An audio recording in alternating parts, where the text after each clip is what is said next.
It started with a sound in the middle of the night. A low, throaty growl from the corner of the room.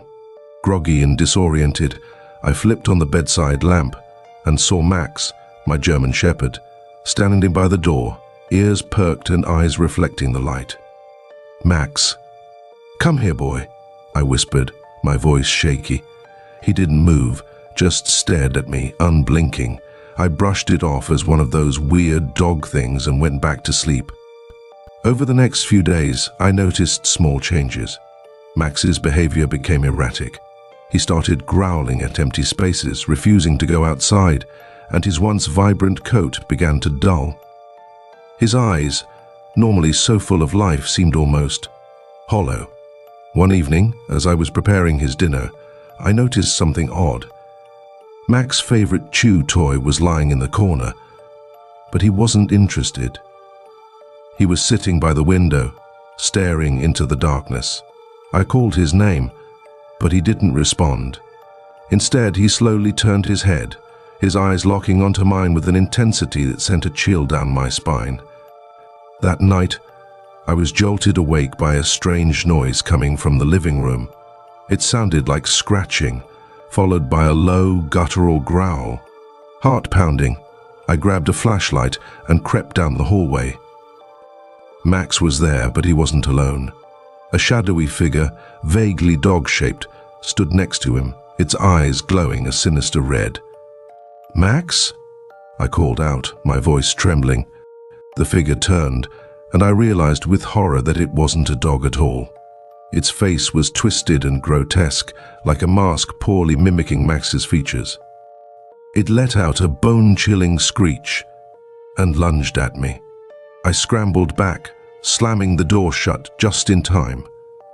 I spent the rest of the night barricaded in my room, my mind racing.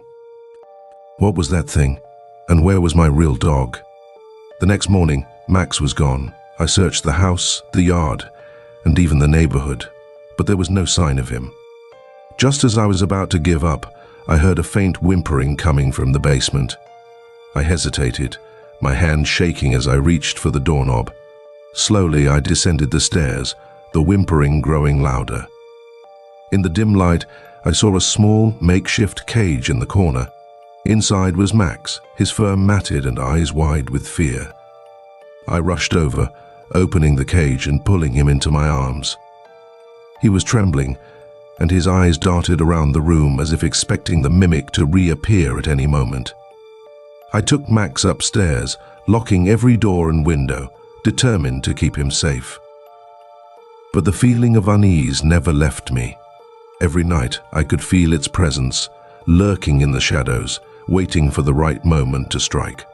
And then, one night, it did. I woke to the sound of scratching at my bedroom door.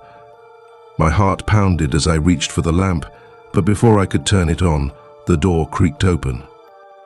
Max stood there, but something was off. His eyes were too dark, his movements too stiff. "Max," I whispered. The figure stepped closer, its form shifting and distorting until it was standing right in front of me, towering over my bed.